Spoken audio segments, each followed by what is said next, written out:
Olá, nós estamos iniciando mais um encontro do nosso Catecismo da Igreja Católica.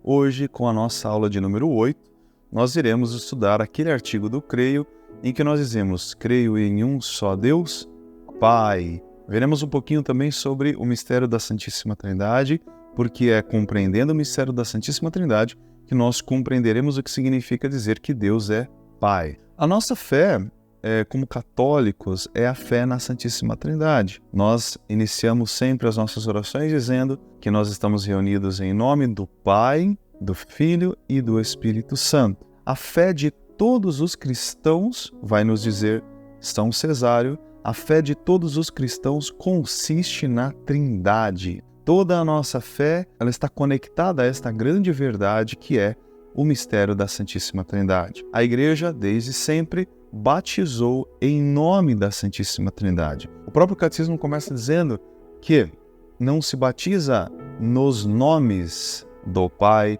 do Filho e do Espírito Santo. Não, batiza-se em nome do Pai, Filho e Espírito Santo. Nós não temos três deuses, mas nós temos um Deus em três pessoas distintas, e nós vamos refletir sobre isso hoje. O Catecismo nos diz que nós temos dois termos que trazem significados diferentes. O primeiro termo é o termo teologia, aí teologia com TH, que é quando nós estudamos o mistério da vida intratrinitária, ou seja, a relação entre o Pai, o Filho e o Espírito Santo entre eles mesmos.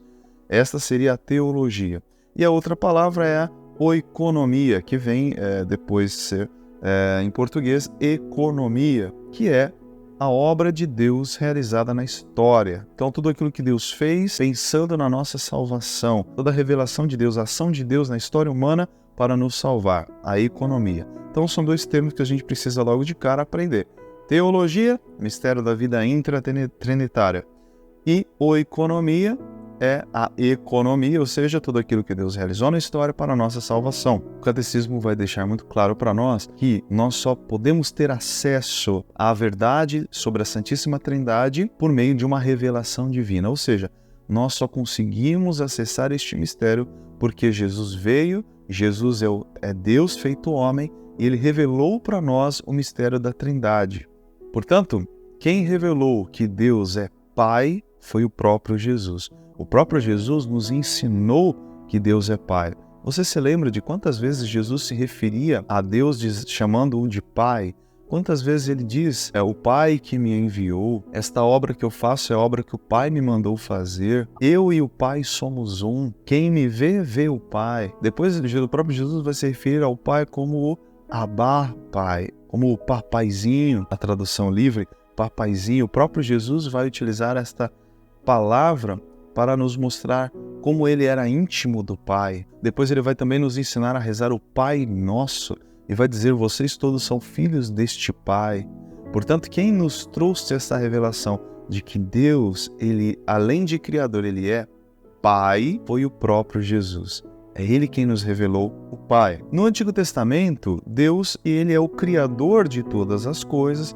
Foi Ele quem criou o mundo, tudo que existe. Ele é chamado também o Pai de Israel, porque o Israel vai ser chamado o filho primogênito do Senhor. Portanto, se Israel é filho, significa que Yahvé, Deus, é Pai do seu povo. Ele é o Pai de Israel. No Antigo Testamento também ele é chamado o Pai dos pobres. Ele é o Pai dos órfãos e da viúva. Então, no Antigo Testamento, já tinha-se, de certa forma, esse sentimento, esse entendimento de que Deus, ele cuidava do seu povo como um pai. Também no próprio Antigo Testamento, Deus, lá no livro de Isaías, ele será comparado a uma mãe. Deus, ele tem esse duplo aspecto, tanto paterno quanto materno. É claro, a gente sabe que Deus, ele não é um ser humano. Nós, seres humanos, fomos criados desta fonte que é Deus, e nós fomos criados em dois gêneros, masculino e feminino, os dois frutos que emanam da mesma árvore. Deus é quem nos criou, homem e mulher. Mas Ele mesmo, Deus é espírito. Ele não é nem homem nem mulher. Deus não tem gênero. É claro que para as pessoas do Antigo Testamento, quando se pensava em Deus como no masculino, na realidade é porque para aquelas pessoas daquela época, o pai ele era o grande provedor da casa. Era ele quem quem mandava na casa, ele quem cuidava de tudo. Vocês se lembram muito bem como a mulher, infelizmente, ainda não tinha essa valorização. Então o pai, ele sempre era a figura central da família. Por isso sempre também há essa associação com Deus como pai, como aquele que cuida, como aquele que protege. Entretanto, ele não é homem e também não é mulher, mas ele traz em si, na Sagrada Escritura nós vemos isso, esse duplo comportamento, esse duplo sentimento, tanto como pai como mãe. Então, enfim, a gente professa que Deus é pai, porque as Sagradas Escrituras nos ensinaram assim e o próprio Jesus também nos revelou.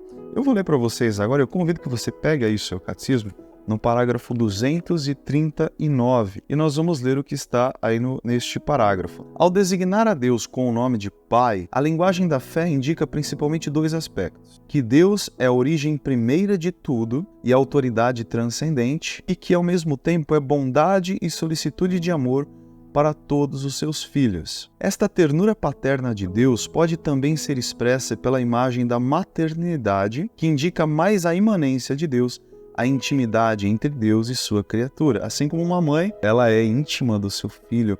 A mãe, ela simboliza esse carinho mais próximo, essa intimidade, este reclinar a cabeça no peito da mãe, ela que consola.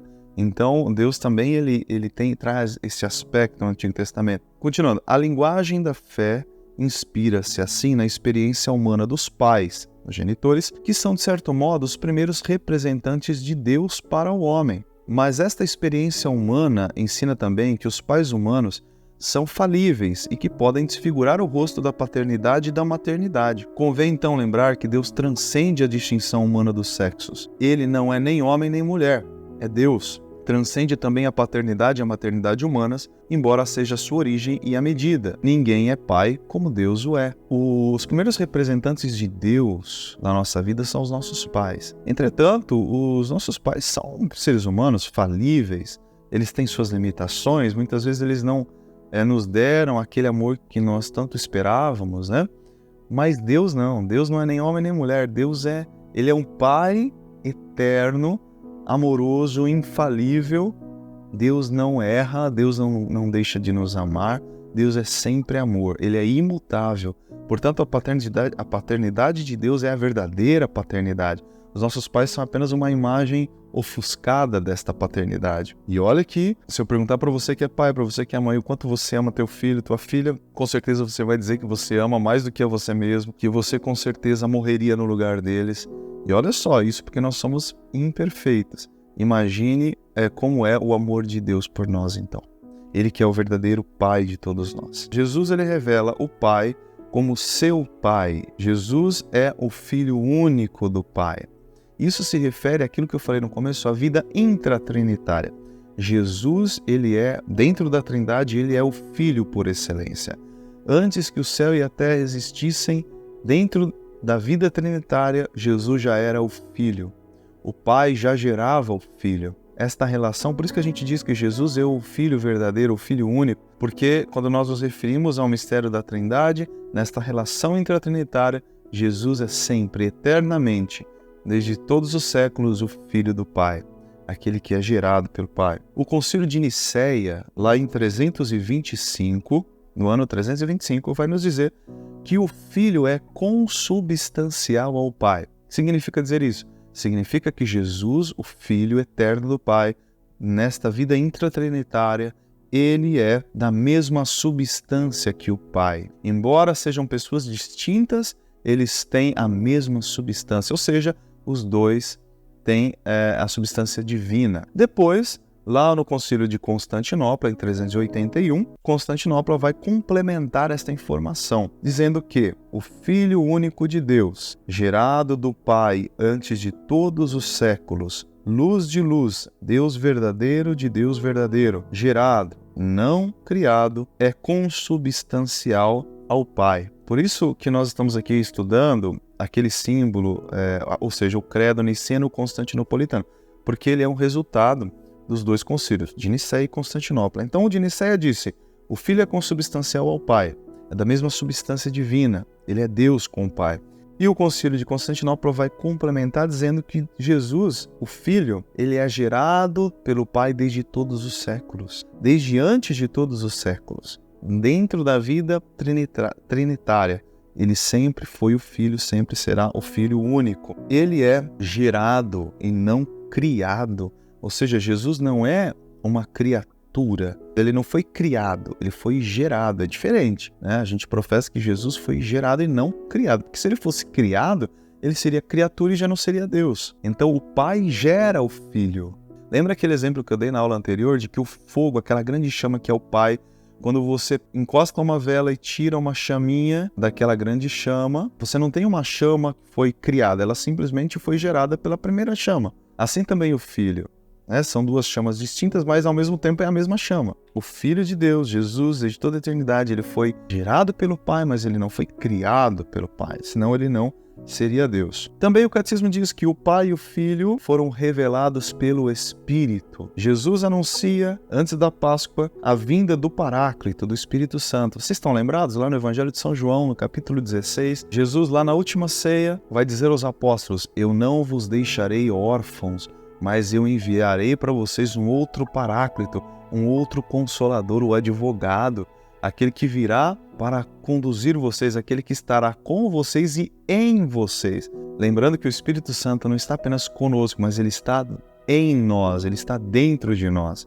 Foi o próprio Jesus quem falou isso. Então Jesus ele mostra que havia mais alguém que daria continuidade à sua obra. Jesus vai dizer que o Espírito Santo irá conduzir a igreja à plena verdade. O Espírito da verdade, ele falará aquilo que ele ouvir do Pai, e aquilo que ele ouvir de mim, ele vos dará a conhecer.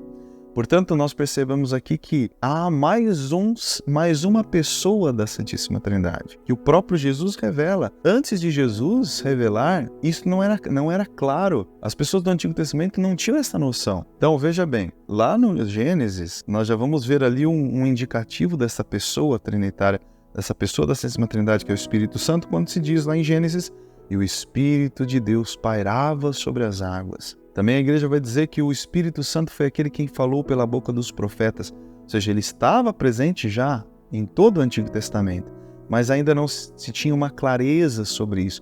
E Jesus, então, ele vem mostrar que o Espírito Santo é uma pessoa distinta dele. O Espírito Santo é uma pessoa distinta, que faz parte da Trindade, mas é distinta dele. Tanto é verdade que Jesus mesmo lá, quando ele envia os apóstolos, depois que ele já ressuscitou e vai subir aos céus, diz: ide por todo mundo, anunciar o Evangelho a toda criatura, batizando-os em nome do Pai, do Filho e do Espírito Santo. Ou seja, ele coloca na mesma medida as três pessoas da Santíssima Trindade. Você pode ver em nome do Pai, do Filho e do Espírito Santo. Os três têm a mesma substância, a mesma natureza, a mesma dignidade, por isso devem ser adorados e glorificados, cada uma das pessoas da Trindade. Veja que eu sei que é complexo muitas vezes para nós, seres humanos, entendermos esse grande mistério, mas nós cremos em um só Deus que é distinto em três pessoas. Então não são três deuses, a gente não pode confundir. E esse Espírito Santo, ele é enviado à igreja tanto pelo Pai quanto pelo Filho. Veja bem, o que o Catecismo diz, ele diz que o Espírito é enviado à igreja tanto pelo Pai, em nome do Filho, como pelo Filho em pessoa. Portanto, o Espírito Santo ele é enviado tanto pelo Pai quanto pelo Filho. E em Pentecostes, quando o Espírito Santo é derramado sobre os apóstolos, neste momento, diz o Catecismo, a Santíssima Trindade é revelada em plenitude. O Pai se manifestou diversas vezes, o Filho se manifestou e agora o Espírito Santo. Portanto, nós cremos num Deus trino, três pessoas, e cada uma dessas pessoas tem uma missão.